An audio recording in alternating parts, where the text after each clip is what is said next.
Efésios 6, 23, diz o seguinte, olha: a paz esteja com os irmãos, bem como o amor com fé, da parte de Deus, Pai e do Senhor Jesus Cristo. Ou seja, a paz, o apóstolo Paulo, terminando uma das cartas que ele escreveu, uma das igrejas lindas lá da Ásia, a igreja de Éfeso, e ele conclui dizendo, olha, que haja paz com os irmãos, bem como amor com fé. Agora pense comigo, muitos de nós pensamos que a vida cristã é um jardim colorido. O apóstolo Paulo, nessa carta aos Efésios, diz, olha, não é assim. A vida cristã, ela é uma guerra, inclusive, muito feroz, tá certo? Nós estamos em uma batalha. E o cristão que não entende, que vive nessa batalha, mas que vive num pleno jardim, é semelhante àquela pessoa que entra para o casamento achando que não vai ter problema. No primeiro problema, né, Pedro? Falamos sobre isso. O primeiro problema desiste. Então, por quê? Tinha uma impressão errada da realidade. Na verdade, casamento não tem problema, a gente tem uma autoridade para resolver o problema, tá certo? Então, o apóstolo Paulo sabia bem do que era isso, do que era essa guerra. Por causa disso, ele falou, olha, em Efésios ainda, falou, olha, nós temos um inimigo. Esse inimigo é Satanás, não é o ser humano, é um ser espiritual, tá certo? E nós precisamos nos revestir de autoridade para vencer, das vestimentas certas, da roupagem certa, para vencer esse inimigo. E nessas vestimentas que ele falou, olha, você precisa usar o cinto da verdade. Porque se Satanás é o pai da mentira, como é que você combate a mentira? Com a verdade. Logo, se você agir na mentira, você será um inimigozinho muito fraco para ele, porque você está aliado dele. Ele falou, olha, você precisa ter também a couraça da justiça, porque essa parte do seu coração, ele vai ser muito atacada. Se você não for um homem, uma pessoa, né, completamente justo no seu coração, você vai cair, você não vai vencer, tá certo? Você tem que ter o que então? Ainda, né, ele falando, a sandália do Evangelho. Por que Paulo usa essa época? A gente poderia falar assim, ó, algumas traduções dizem, né, os sapatos do Evangelho, mas a palavra que mais se aproxima à realidade da época era sandália mesmo, porque naquela época o soldado romano não usava sapato, botina, coturno, né, filho, o que chama? Coturno, como usa hoje no exército, usava sandálias. E a sandália, o que eles faziam? Eles apregavam ela com ferro no final, com grampos no final, assim, apontando para o chão, para que tivesse maior resistência na hora de andar numa lama, de estar guerreando. Então, ele falava para que depois de uma guerra você não cair, não escorregar e cair. Então, falava a sandália do Evangelho, para que nós possamos estar firmes e resistir. E ele falou, olha, você precisa usar o escudo da fé. Tudo que vier contra você, como é que você combate? Deixa entrar no coração, não deixa. Deixa entrar na mente, não deixa. Use o escudo da fé. Você precisa ter o capacete da salvação, porque Satanás vai atacar ferozmente a sua mente. Você pode ficar completamente desvirtuado de si mesmo e o coração completamente contaminado. Você precisa ter o capacete da salvação. Você precisa ter então a espada do Espírito. Interessante que naquela época, na época de Jesus, qual era o nome daquele discípulo de Jesus que era, como é, filho? Que era Simão Zelote, os Zelotes. E os Zelotes, lá em aqueles seriados que vocês assistem aí, o Zelote, ele tinha um punhalzinho pequeno, né? Para atacar de perto. O apóstolo Paulo usou a mesma analogia para dizer, olha, tenham uma arma sempre pronta. Qual é? A espada do Espírito. Quando vier a guerra, quando vier a luta, você vai vencer isso aí. Aí você diz, é papo desse bispo, não tenho inimigo não, sou muito feliz, estou muito bem. Ele falou, você tem, deixa eu te falar pelo menos 3 inimigos que você tem. Você tem um inimigo chamado o mundo é seu inimigo. Porque o mundo prega tudo aquilo que nós queremos que Deus nos trata como verdade, o mundo vai pregar exatamente o contrário. Tem várias pessoas que nós conhecemos, discipula, acompanha, não, bispo, eu não vou para a igreja porque eu amo o mundo, então o mundo é um inimigo. Você tem um outro inimigo, a carne, né? Nós lutamos ferozmente contra a nossa carne. Você tem um outro inimigo chamado diabo. Tá bom, estou lidando em 3 inimigos. Como é que eu venço? Estou ainda falando sobre Efésios, né? Como é que eu venço esses inimigos? Paulo me deu um antídoto muito forte para vencer esses inimigos. Ele falou, olha, legal, Está nessa guerra, como é que você vai fazer? Ora. Fala, ora em todo o tempo. Eu já estou orando, Paulo, o que eu faço mais? Ora com toda oração. Tem pessoas que oram pedindo algo para Deus, outras oram agradecendo a Deus, outras oram porque alguém precisa ser curado, intercessão, alguma coisa. Ore de todas as formas, com todos os jeitos. O que mais? Ore em espírito. Aprenda a conversar em espírito, tá certo? É um modelo bíblico. Ore com os olhos abertos, vigiai e orai. Tudo bem? O que mais, Paulo? Olha, ore por todos os santos. Se nós pegarmos tudo isso, aí você vai dizer, não, apóstolo Paulo, eu já uso as vestimentas adequadas de um soldado, eu já oro. Mesmo fazendo isso, eu ainda acumulo muitas derrotas, eu acumulo muitas perdas, muitas poucas vitórias, muito desgaste, muitas perdas. Aí voltemos então à última, eu vou dizer a última nesse texto, né?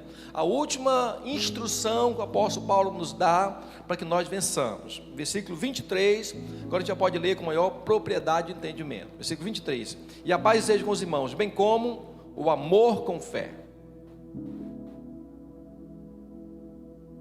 Trata-se de uma guerra que é vencida mesmo estando em paz. Cristão não é para viver atribulado, angustiado, preocupado. Não, ao contrário. Estando em paz, que haja paz entre nós e que nós saibamos usar junto no mesmo elemento, no mesmo local, em nós, dois elementos que são vitais para vencermos qualquer desafio de vida, seja da espiritual, seja de qualquer área. Amor com fé. A expressão que Paulo fala, amor com fé, que ele usa especificamente nesse texto, ele não aplica em nenhum outro texto da Bíblia, em nenhum outro trecho da Bíblia. Amor com fé, ele aplica somente aqui. Em grego, né, o Novo Testamento foi escrito em grego é ágape metapistel, amor com fé. Então assim,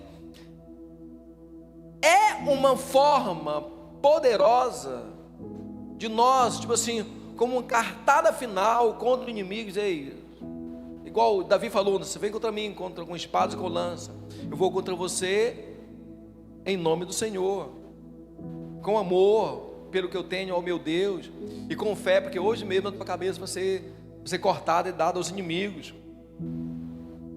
Muitos de nós podemos até ter amor e não ter fé, ou não ter nenhum dos dois elementos, procurar desenvolver os dois elementos. Sem fé, por mais que nós amemos, por mais que nós queiramos amar, sem fé, o nosso amor se torna um mero sentimentalismo.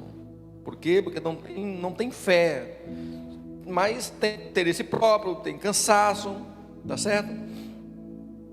Porque a Bíblia diz que o amor tudo crê, tudo espera, tudo suporta. Eu não estou conseguindo crer, não estou conseguindo esperar, não estou conseguindo suportar. Por quê? Porque falta fé. Agora vem cá. É possível nós, nessa guerra, nessa batalha, tentando ajustar as nossas condutas para sermos vitoriosos em todas as etapas da vida, é possível nós exercermos o amor sem fé? Muitos de nós fazemos isso. Agora é possível?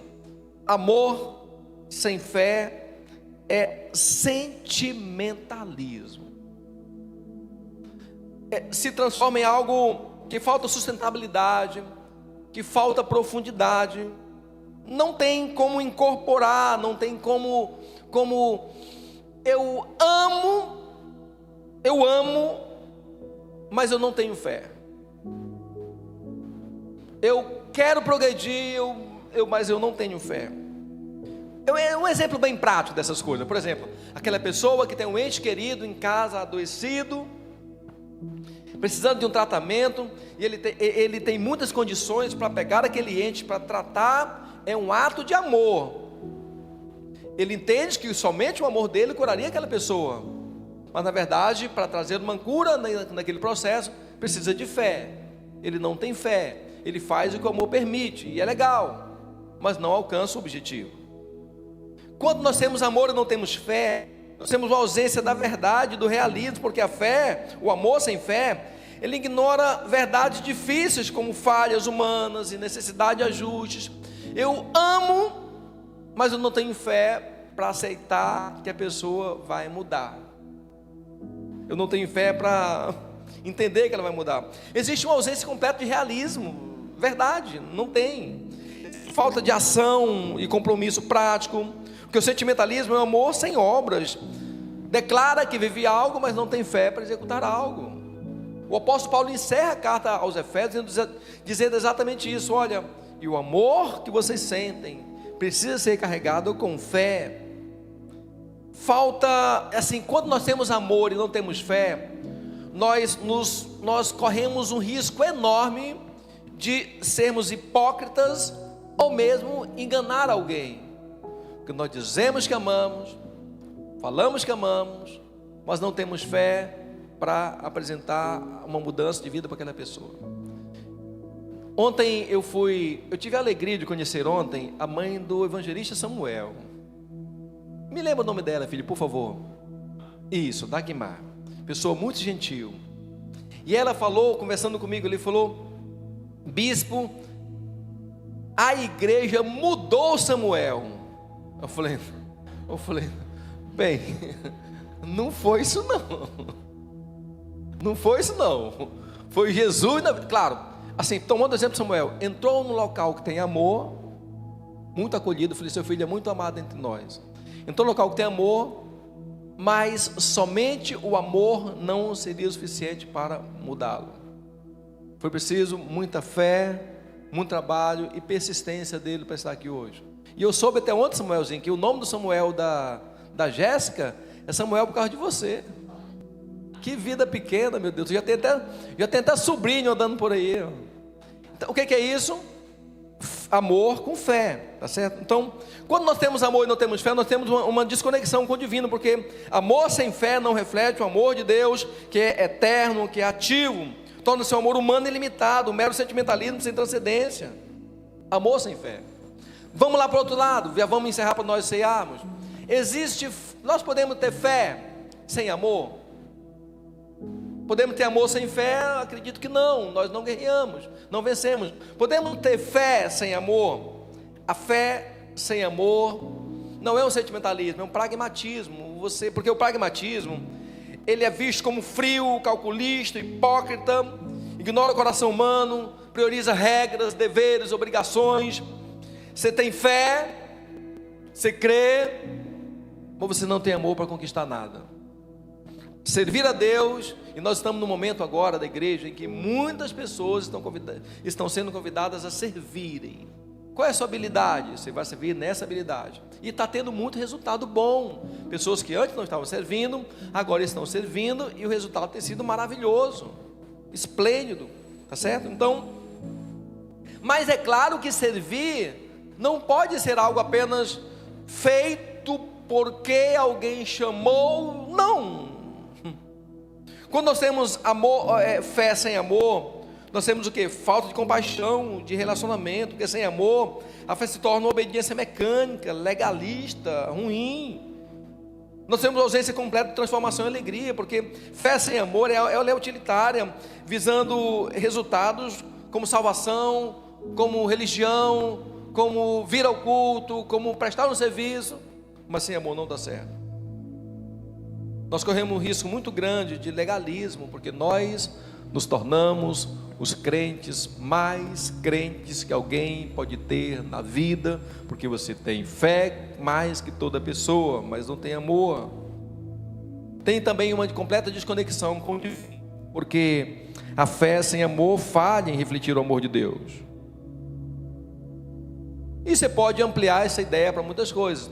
Fulano de tal não vence muito na vida, é um homem de muita fé, mas não tem amor. Fulano de tal é uma pessoa que ama muito, mas não tem fé. O apóstolo Paulo resume essa carta aos Efésios no seguinte: olha, tenham juntos no mesmo ambiente, no mesmo coração, amor com fé. E nós temos hoje dois elementos interessantes: o pão e o vinho.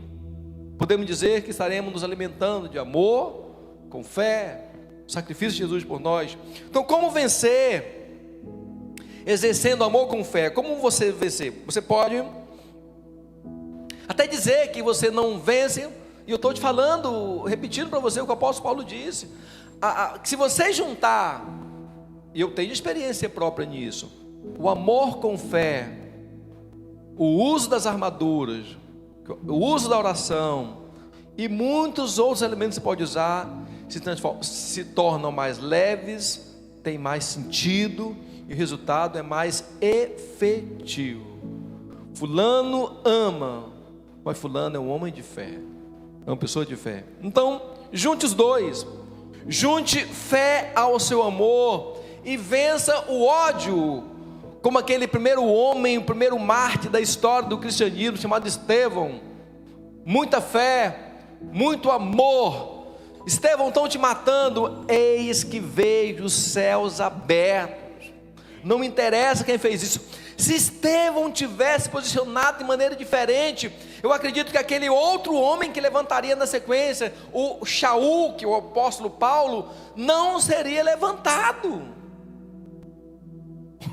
Junte amor com fé, como eu falei a vocês ainda há pouco, para vencer gigantes como Davi venceu. Eu vou contra você, em nome do Senhor. Eu amo o meu Deus, e é no nome dele, é com muita fé que eu vou vencer. E venceu, você sabe. Junte amor com fé e vença perseguições, como Paulo e Silas na prisão. Eles poderiam ter desistido do evangelho, mas ali na prisão, eles cantam dentro da prisão. As coisas mudam completamente, as cadeias se rompem, o carcereiro que iria morrer com a família é salvo. Os juízes tiveram que vir pedir perdão para Paulo e Silas, porque naquele momento eu tenho assim meditado muito nisso. Como eu tenho meditado nisso, meu Deus? Eu não quero murmurar. Eu não vou. Gente, é uma tentação, porque quando você murmura, você joga para fora, você expele, né? Aquele sentimento que você tem, você se alivia. Mas pense em algo ruim, a murmuração é o exemplo clássico de que falta amor e fé nessa situação. Eles cantaram, celebraram o Senhor. Sofrer por amor a Cristo era já um grande prêmio. E alguém pergunta depois: meu Deus, o que vai ser de mim? E Paulo responde: crê no Senhor Jesus e você vai ser salvo, tanto você quanto a sua casa. Ou seja, vocês não serão mortos. Quando Paulo fala isso, as coisas mudam. Os juízes pedem perdão, o homem é batizado, a igreja é implantada, a atmosfera muda. Por quê? Porque tinha amor e fé. Junte amor e fé e vença, como José, que venceu a traição. Meu Deus, esses meus irmãos, a gente assume esse papel de injustiçado, né?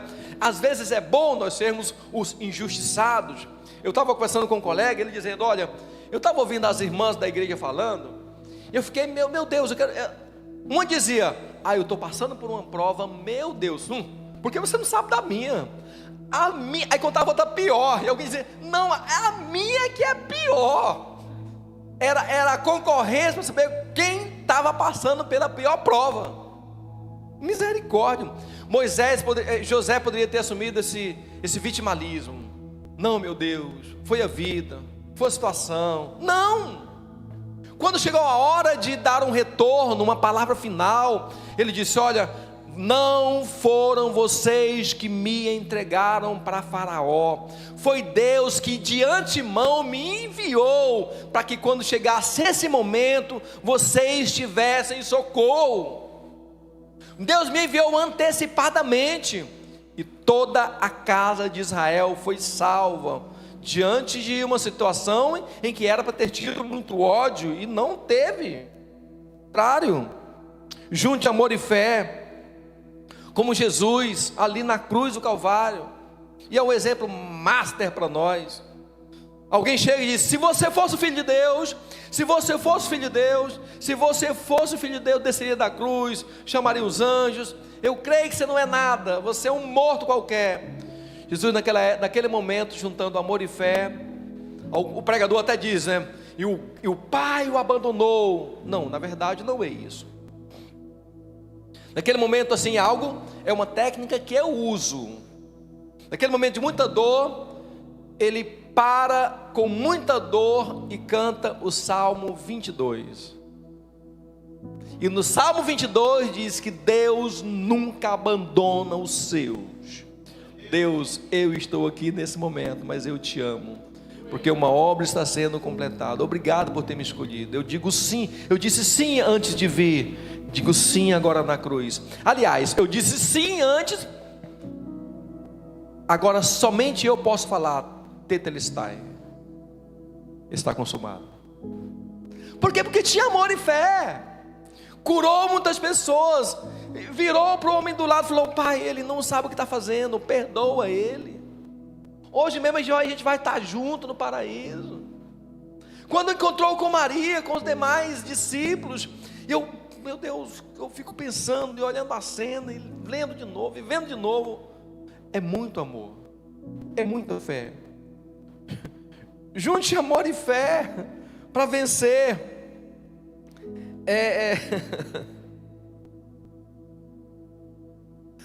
Para vencer. O venceu.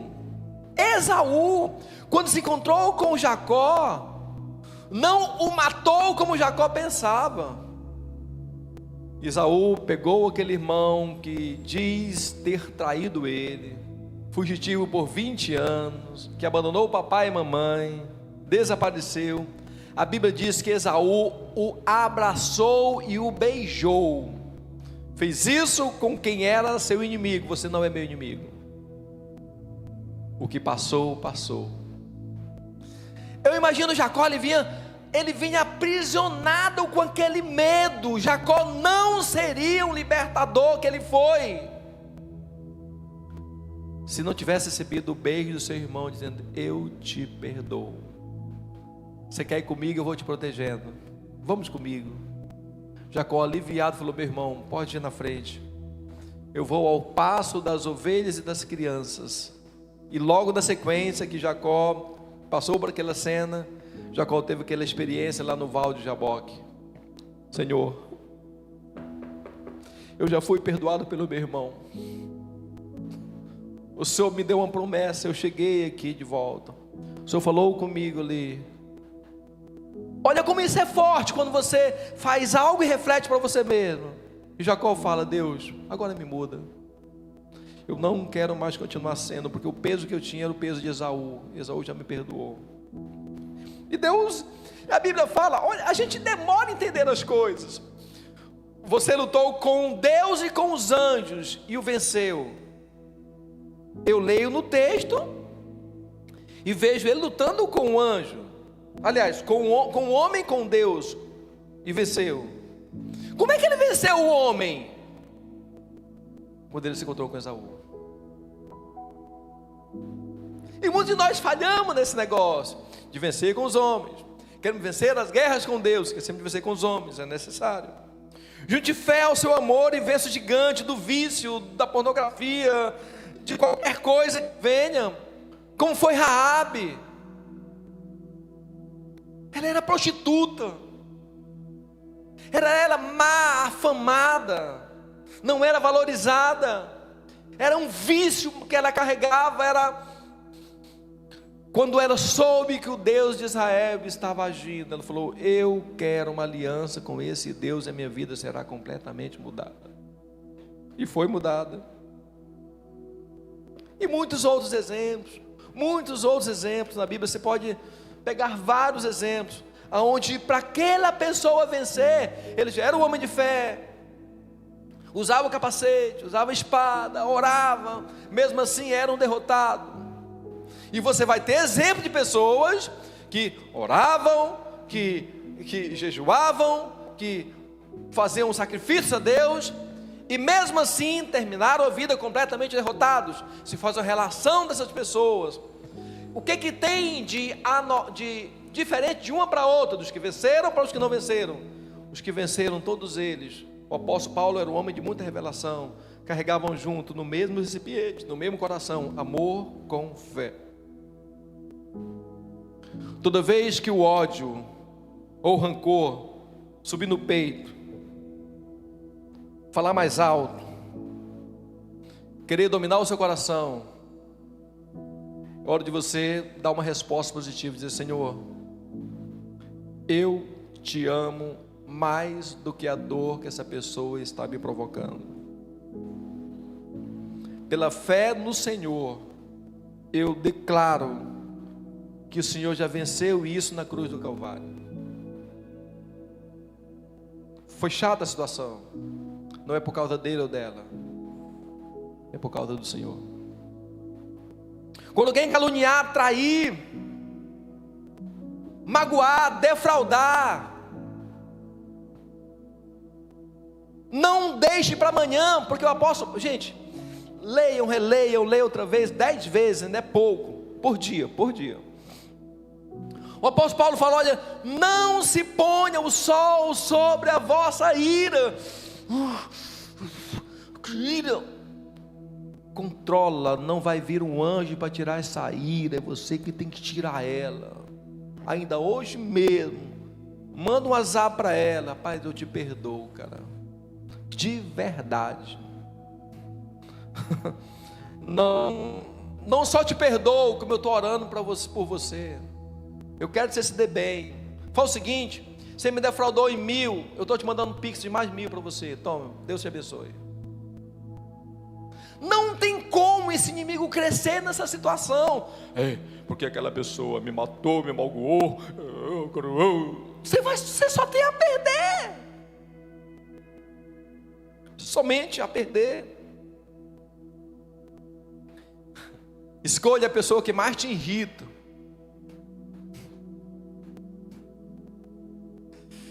Pessoa mais chata da sua vida. No trabalho, na igreja. Se for eu, pelo amor de Deus, quero receber, me mande os pixes hoje, tá? A pessoa mais chata que te importuna, ainda hoje mesmo, chama ela para jantar, chama ela para almoçar, e de forma muito educada, não deixe ela pagar a conta. Ofereça um café para ela, ofereça qualquer coisa, uma ajuda. E nós lemos isso claramente lá em Provérbios, que é o livro da vida para você aprender a viver, que o presente, que a boa postura, até quem me antecedeu falou agora, né, sobre a questão do mandamento. Aí o escritor fala: olha, quem é que prospera na vida? Quem trabalha muito. Não, quem trabalha muito só come. A gente trabalha para comer. Quem é que prospera na vida? Quem estuda muito. Quem estuda muito sabe muito. Eu conheço muitas pessoas muito sábias, mas que não usam aquilo ali, acabou. Quem prospera de fato na vida é o generoso. Acabou-se. A alma generosa é essa. Então a pessoa fez um mal terrível, se lascou, fez o mal contra a pessoa errada.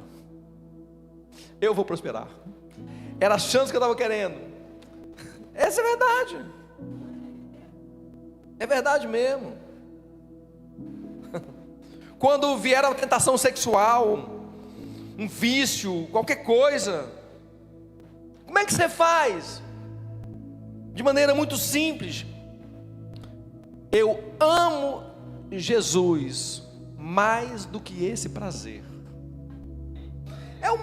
Eu amo Jesus mais do que esse prazer. Eu sei, alguém fala e eu tenho que colocar isso em prática. Eu sei que a glória da segunda casa vai ser maior. Eu vou esperar a glória da segunda casa.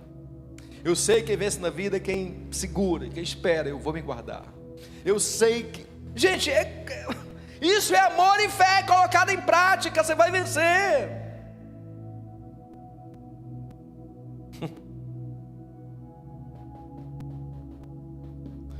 Você pode de maneira muito simples. Eu tenho isso no meu celular, só que é para oração. Pode colocar assim, ó, sei lá, às 15 horas. Se tocou, você fica, amor e fé. Não vou esquecer. Amor com fé. Legal. Para, pensa e ora nesse sentido. Qualquer coisa, qualquer antídoto que estiver vindo na sua mente. Toda vez que você for dizimar, ofertar, primiciar, eu abençoo todos aqueles que primiciam na minha vida. Toda vez que você for fazer isso, você vai digital, ou no cartão, ou sei lá, ou no dinheiro. Toda vez que for fazer isso, você vai dizer o seguinte: Senhor, eu dou porque eu amo o teu reino. O ímpio, o inimigo, o Satanás diz: é para o pastor luxar. E o anjo diz: olha a quantidade de coisa que tem que ser feita. Olha o que esse povo faz com o pouco que eles têm. Olha quantas pessoas são ajudadas e quantas pessoas seriam mais ajudadas. E o inimigo: escolha quem você quer ouvir. Porque a depender de quem você quer ouvir, não é a igreja quem cresce, é você quem prospera. Isso tem que ficar muito claro. Eu dou porque é o teu reino, porque é o teu reino, eu amo o teu reino. E o Senhor é aquele que multiplica o que é semeado com fé. Transforme as suas finanças numa ferramenta de amor, de bênção, de multiplicação. Transforme isso.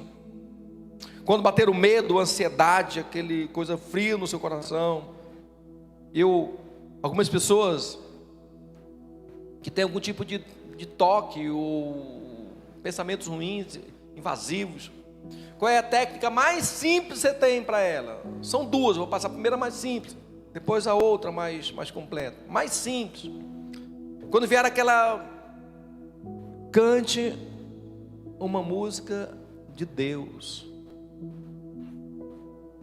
Cadê? Já vai cantar agora? Pode vir, vai cantar, pode vir. E vamos aprender essa música para você cantar ela. Use ela como antídoto. Conte a música de Deus. Quando vier aquele negócio assim, insuportável, por onde o rio passa, eu vou aprender daqui a pouquinho.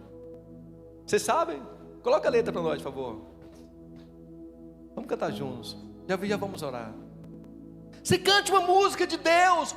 Você está irritado. Você está, às vezes não é nem ouvir a música que você está cantando, é você cantar aquela música. Canta aquela canção. Dê um tempo. Cante 1, 2, 3 vezes. Tem outra que a gente vai cantar que eu não sei, ainda estou aprendendo ainda. Cadê a Yasmin?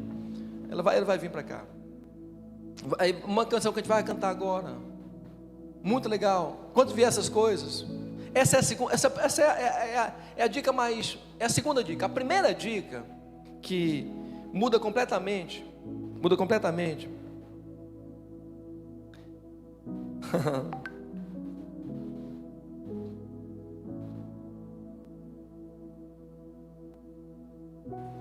Você usa a palavra. Um salmo, um versículo.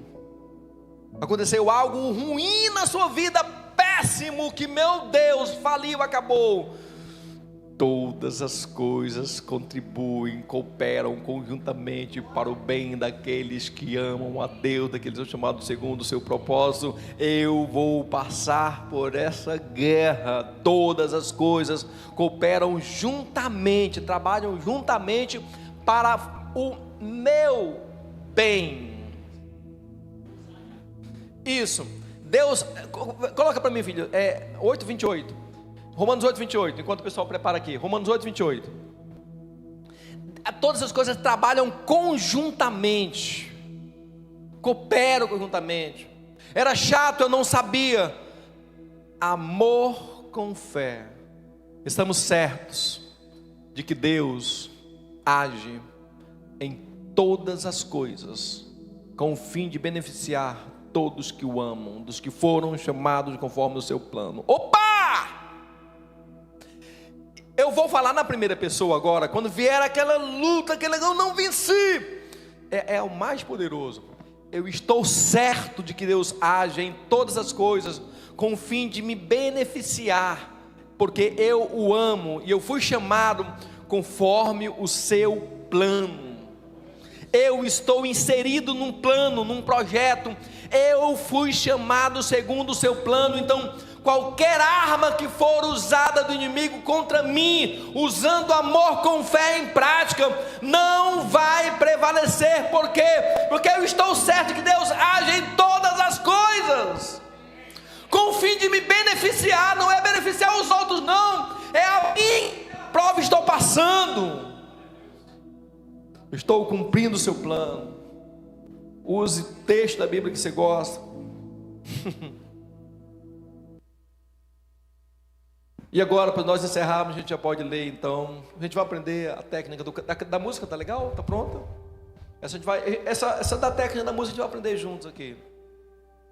A gente já pode ler agora então Efésios 6, 23 para encerrar esse livro de maneira assim muito entendida. Vamos ficar em pé, vamos, legal. A gente já vai ceiar. E como é bom nós estarmos juntos ceando. Irmãos, preste atenção aqui. Eu não sei se vocês perceberam, mas deixa eu só evidenciar algo para vocês aqui. Preste atenção. Me antecederam aqui dois discípulos meus, um 12 e um 144. Ambos com uma oratória perfeita. Quantos anos você tem, Arthur? 23, já é velho. Você? 21. Aquele lá de trás é meu discípulo também. É o Yuri. Lindo ele. Tem uma oratória perfeita. Semelhantemente a ele, todas, eu vou usar todas de maneira muito forte, mas se tiver alguma exceção, é exceção mesmo. Todos os nossos discípulos jovens aqui da igreja, todos têm uma oratória perfeita. Eu estava ali olhando e falei, meu Deus, o Pedro chegou ontem, falando com destreza, com propriedade do assunto. Meu Deus, o que é isso? O ambiente nós estamos inseridos. Nós não geramos pessoas para serem perdedoras, geramos pessoas para serem vencedoras. Então agora com propriedade nós podemos dizer, olha, vire para o seu irmão, fale para ele, olha, que a paz seja com você, meu irmão. Diga que a paz seja com você, meu irmão. Bem como o amor com fé, bem como, vamos lá, de começo, diga que a paz seja com você, meu irmão. Bem como o amor com fé, da parte de Deus Pai e do Senhor Jesus Cristo. Pode passar, filha. 24. Passou? Isso, obrigado.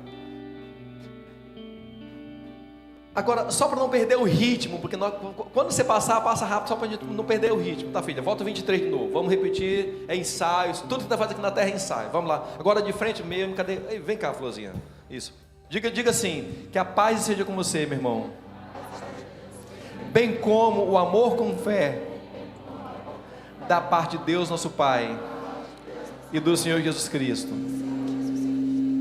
A graça de Jesus seja com todos que amam o Senhor Jesus, com amor sincero e incorruptível. Diga amor sincero e incorruptível. Diga, você ama Jesus com amor sincero e incorruptível. Diga, eu estou diante de um vencedor. Você crê? Dê uma salva de palmas ao Senhor. Verdade. Amor com fé. Amor com fé. Amor com fé. Depois que você entender amor com fé, você entende o restante do versículo. Amor com fé. Depois que você entender amor com fé, as armaduras e demais coisas todas serão mais fáceis. Amor com fé, amor com fé, amor com fé. Amém? Podemos cantar? Olha que canção legal que eles compuseram para a gente cantar.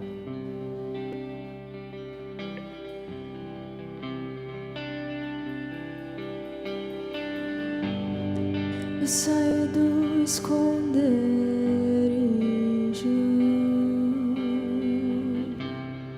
eu sei que contigo é seguro.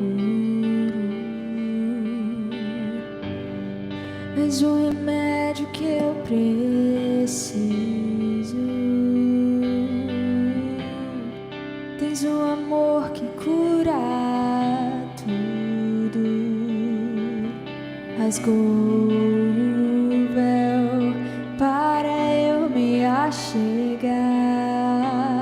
Me deu plena vitória.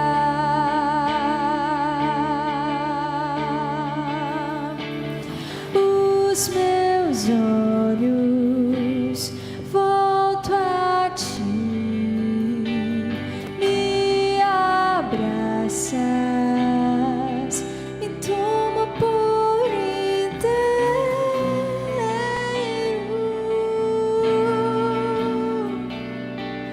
por inteiro.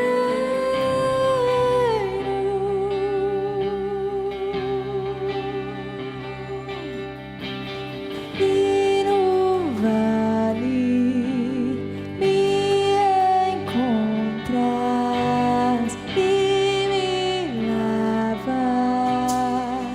me dá um coração puro, um coração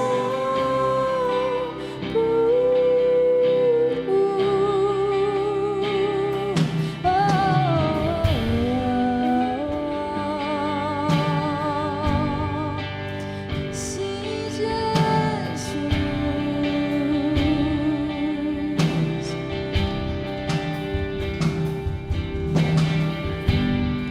Eu saio do esconderijo,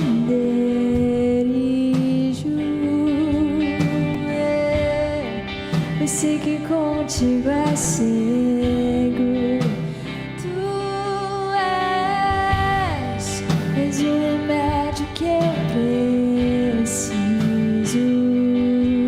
Tu tens o amor que cura. Ele rasgou o véu para eu me achegar.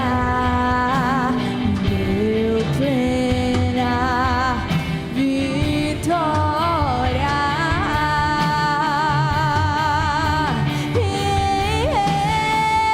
Os meus olhos eu volto a ti,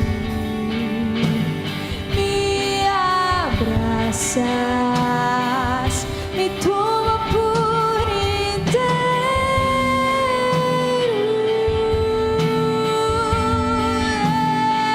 por inteiro.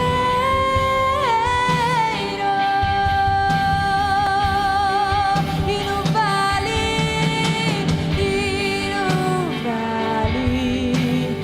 me encontras e Ele me dá um coração puro, um coração puro.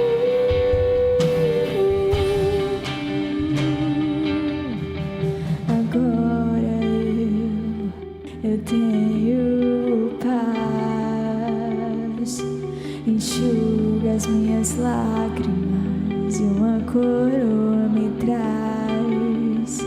Me torno semelhante a ti, preparou um só lugar pra mim.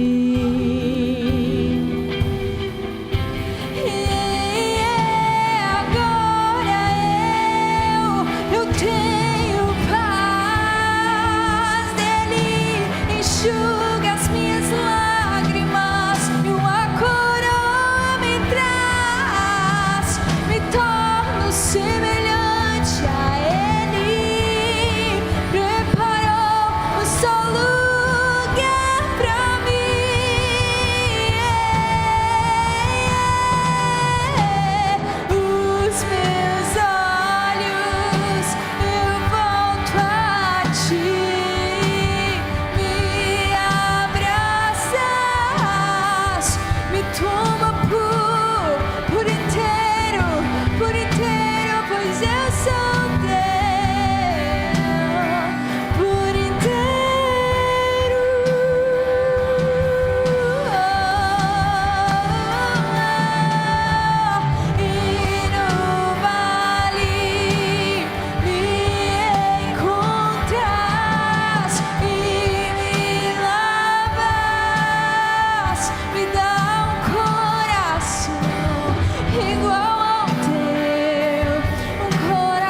pão.